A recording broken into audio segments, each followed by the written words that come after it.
Diz o Senhor Jeová: eis que assentei em Sião uma pedra, Cristo, uma rocha já provada, uma rocha preciosa de esquina, que quer dizer principal, que está bem firme e fundada.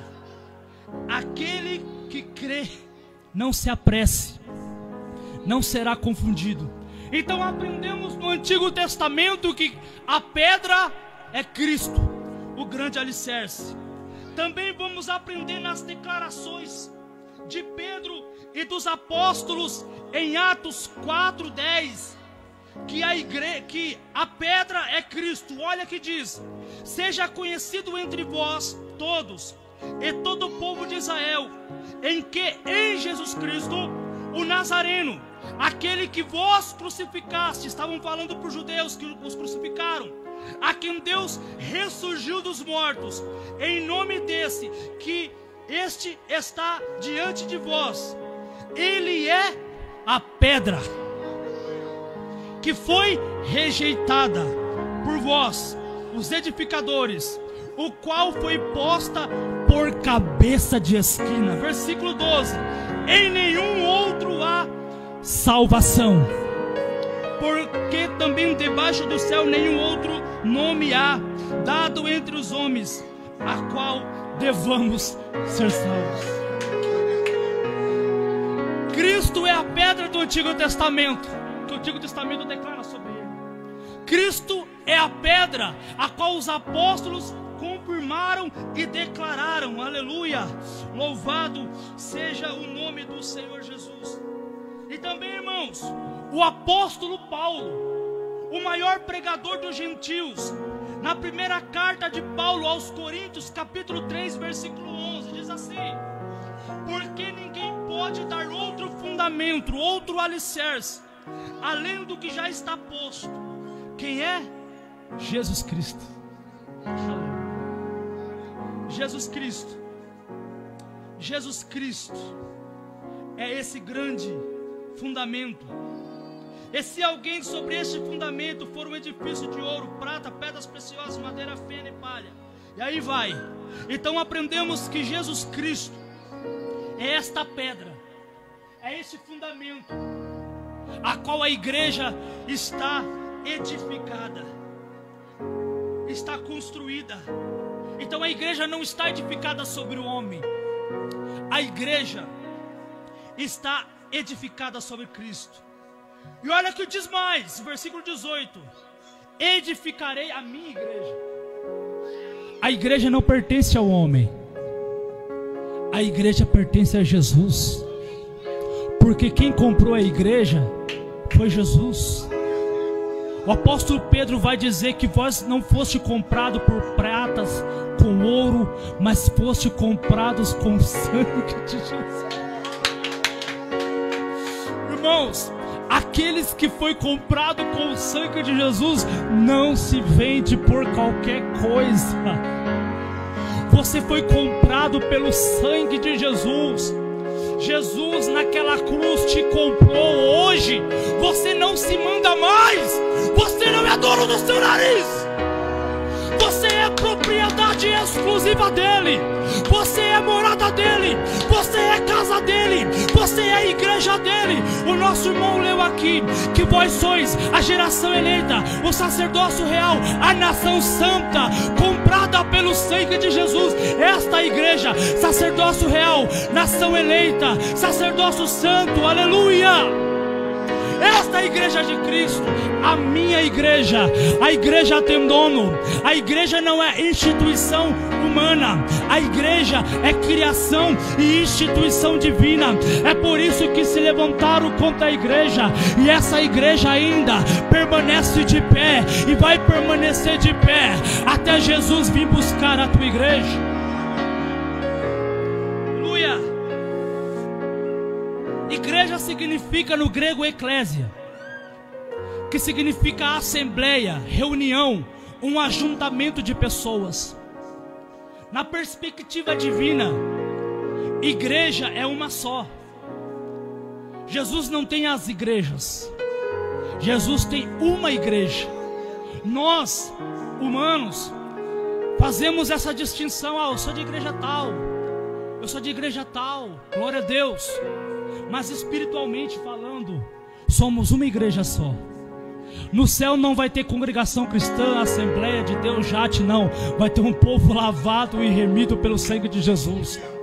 A igreja de Cristo é esse ajuntamento de pessoas, é uma instituição espiritual criada por Deus. E Jesus, irmãos, elegeu esta igreja, aleluia, escolheu esta igreja para estar morando com Ele nos céus. A minha igreja, aleluia, e as portas do inferno não prevalecerão contra ela. Irmãos, quando eu começo a analisar as perseguições que a igreja sofreu e ainda sofre, principalmente ali nas janelas 10/40, onde o cristianismo é muito difícil de entrar, aonde impera o islamismo. Nesse exato momento, muitos cristãos estão sendo torturados, queimados vivos, apedrejados, em pleno século 21. Mas, irmãos, e muitas vezes nós não temos dado o devido valor do nosso Brasil. Eu sei que tem muitas coisas que nos entristecem, mas ainda o nosso país é um país abençoado, onde temos a liberdade de fazer essa live, de nos reunirmos na casa do nosso irmão Antônio Fernando, para glorificar e exaltar o nome do Senhor. Mas tem países que estão sendo perseguidos, irmãos. Países que pessoas estão sendo torturadas, as igrejas estão sendo perseguidas, e nós temos que orar por eles. E a perseguição, meus queridos irmãos, sempre fez parte da igreja. Eu comecei a pensar e a estudar, a olhar um pouco as redes sociais, o motivo por que muitas pessoas se levantam contra a igreja. Sabe por quê, irmãos? É porque Satanás, ele não consegue matar Deus. Ele é uma criatura, como diz Lutero, ele é o cachorro de Deus. E os inimigos da igreja, como não conseguem matar Deus, eles querem matar a igreja. Como eles não conseguem perseguir Cristo, porque Ele morreu, ao terceiro dia ressuscitou, hoje está à destra de Deus, ele persegue a noiva de Cristo. Porque, irmão, Satanás, ele tem uma ira, ele tem um ódio muito grande contra a igreja de Cristo. A Bíblia diz em 1ª Epístola de Pedro, capítulo 5, versículo 8: vigiai e sede sóbrio, o diabo, vosso adversário, anda bramando, buscando a quem possa destruir, a quem possa tragar como um leão. Irmãos, então esse é o motivo do diabo, é destruir a igreja. E quando vamos ver isso, irmãos, todos conhecem a história. A igreja se inicia em Atos capítulo 2, aonde ali se cumpre a promessa de Joel 2:28, a qual Jesus também faz uma promessa em Atos 1:8: e recebereis a virtude, o poder do Espírito Santo de Deus, que há de vir sobre vós, e depois disso ser-me-eis minhas testemunhas, tanto em Jerusalém, em Samaria, Judeia e aos confins da terra. Isso se cumpriu em Atos 2. E nós que ainda somos pentecostais, nós cremos também na atualidade dos dons, e também cremos no empoderamento do Espírito Santo, que é o batismo no Espírito Santo para o trabalho, para o serviço na obra de Deus. Então a igreja se inicia em Atos capítulo 2, e após a igreja se iniciar, ver ali, irmãos, o primeiro mártir, a qual Estevão, ele é então apedrejado. E vai dizer o texto que enquanto estava apedrejando Estevão estava olhando para o céu. E quando Estevão está olhando para o céu se abre. Ele vê Jesus Cristo à destra de Deus. E ele não vê Jesus assentado, ele vê Jesus de pé. É a única referência que eu vejo, a qual Estevão olha para Jesus, olha para os céus e vê Jesus de pé. E quando ele estava sendo apedrejado, ele vê Jesus de pé. Então ali começa o primeiro martírio pelos judeus da igreja primitiva. E todos conhecem o apóstolo Paulo também estava ali assassinato desse homem de Deus, desse diácono Estevão. Então a Bíblia vai dizer que Deus teve um encontro com o apóstolo Paulo no caminho de Damasco, a qual ele pega autorização para chegar em Damasco, levar crentes presos, torturar crentes porque eles pregavam Jesus. E quando ele estava chegando no caminho de Damasco, Jesus se aparece para ele. Deus se revela para ele. E de perseguidor, ele passou a ser perseguido. Olha só, irmãos, um homem que tinha raiva do cristianismo, como ele não conseguia matar Cristo, porque Cristo já estava ressurreto, tinha glorificado, ele perseguia a igreja. Mas o dono da igreja foi ao encontro de Paulo.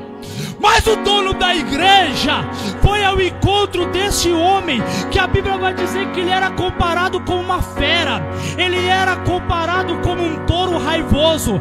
Mas o Senhor amansa o touro, o Senhor amansa a fera, o Senhor amansa quem Ele quer. Aleluia. Ah, eu sou isso, eu sou aquilo, eu não gosto de crente, eu não sei se você gosta ou não, mas saiba de uma coisa: Deus sabe amansar fera, Deus sabe amansar touro bravo, Deus sabe lidar com qualquer tipo de personalidade. E Deus trabalha no caráter de Paulo. Paulo cai atordoado no chão e diz: quem é, Senhor? E Jesus Cristo fala para ele: eu sou o Cristo, aquele a quem tu me persegues. Eu sou o dono da igreja. Eu sou o dono da igreja. Agora o negócio é comigo. Você não estava perseguindo meus pequeninos, agora fala comigo. Eu sou o dono da igreja. Eu sou aquele, Paulo, a quem você me persegue. O texto vai dizer que ele se converte, e aí ele passa a ser perseguido. Irmãos, o fim do apóstolo Paulo foi uma guilhotina, a qual ele foi morto por causa do amor a Cristo. Irmãos, a história da igreja é marcada por sangue. De todos os apóstolos, tirando Judas, que se enforcou, e João, que teve uma morte natural, mas ele foi preso na ilha de Patmos também, todos morreram, foram martirizados. O que é um martir? Martir são aqueles que morrem pela causa do Evangelho, são aqueles que são fiéis a Jesus Cristo, ao Evangelho até o fim. Isso é martir. Então, com exceção de João e com exceção de Judas, que se enforcou, todos os apóstolos morreram, foram assassinados. E quando vamos ver na história da igreja, irmãos, os pais apostólicos, que eram sucessores dos apóstolos, Inácio de Antioquia, a qual as feras os devoraram. E quando ele estava sendo devorado, ele falou: estou sendo oferecido a Cristo como um trigo aprovado e consagrado. Eles não temiam a morte, eles não temiam a arena, eles não temiam os leões, eles não se curvavam perante os imperadores que se achavam deuses.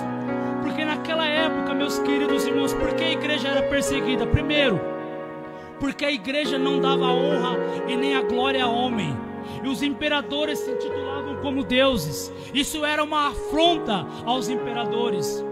Segundo, inventaram que os crentes eram canibais, porque quando se participava da ceia, Jesus disse: coma da minha carne, beba do meu sangue.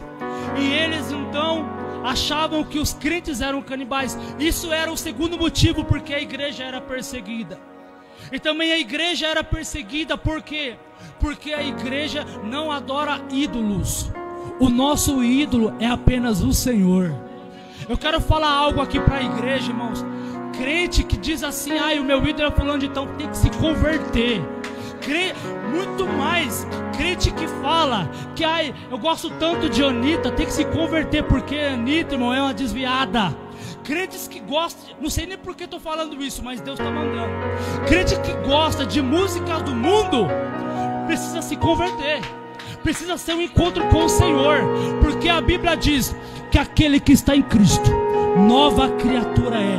As coisas velhas se passaram e eis que tudo se fez novo.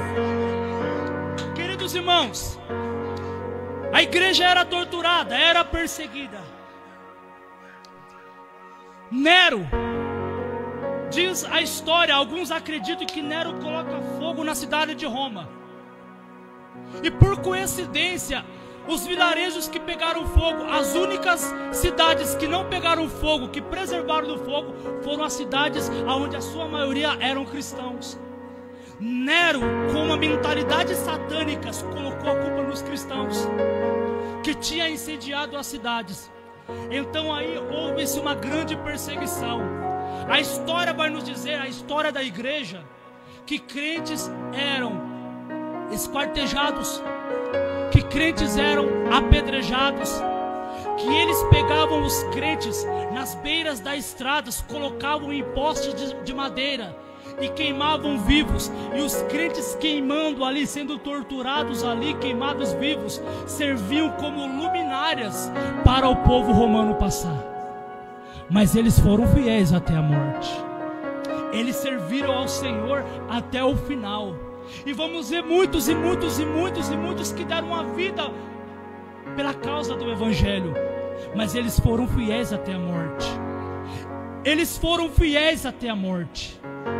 Satanás tentou acabar com a igreja, mas olha a igreja aqui.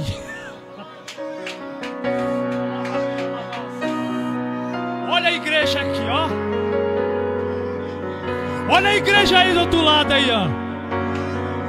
Satanás se levantou, usou os judeus para acabar com a igreja, não conseguiu. O apóstolo Paulo se converteu, o maior gentil. Deus usou o apóstolo Paulo, então não deu certo. Satanás tentou então com os imperadores, também não deu certo.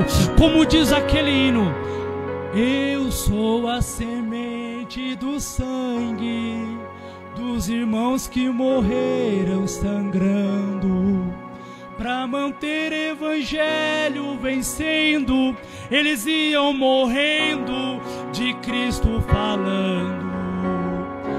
Eu sou a semente do sangue dos irmãos que tiveram coragem de enfrentar os açoites e a morte, levar a mensagem.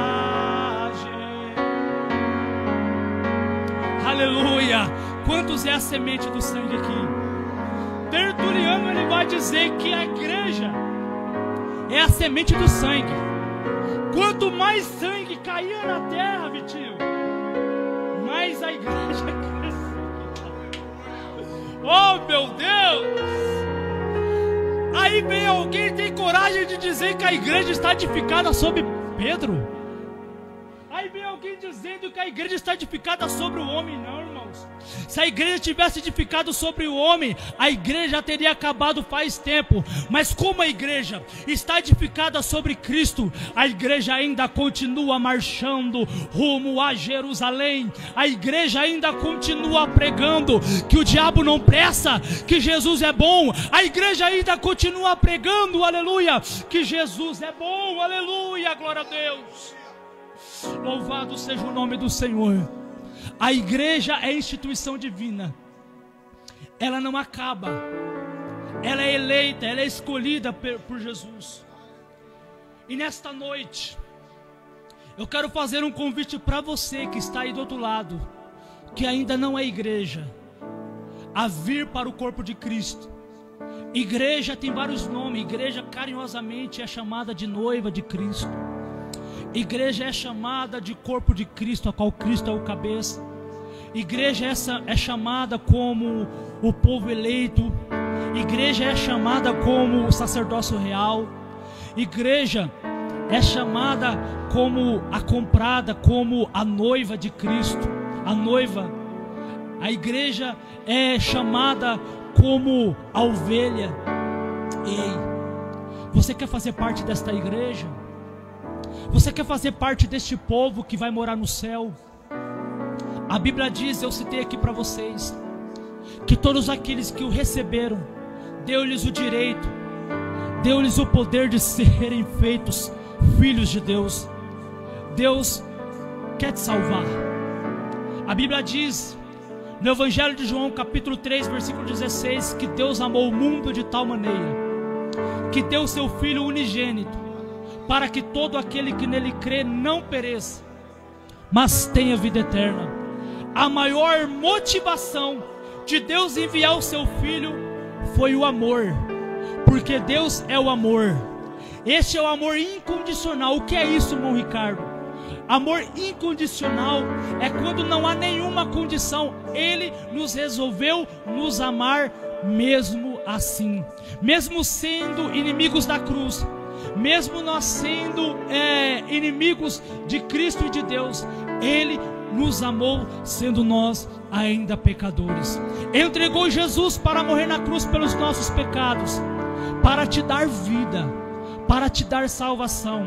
Mas o texto ainda continua: e todo aquele que nele crê, para que esta salvação seja aplicada na sua vida, é necessário você crer. Para que essa salvação seja aplicada em você, é necessário você crer. Ah, mas eu creio. Não é esse crer que eu estou falando, porque até o demônio crê que se estremece. O crer que eu estou falando envolve fé, envolve arrependimento, envolve conversão. Crê no Senhor Jesus e você será salvo. Venha para Jesus. Jesus quer te salvar da condenação, da morte e do inferno. Você quer fazer parte do corpo de Cristo? Jesus está te chamando. Se há alguém, faça uma oração pedindo perdão dos seus pecados.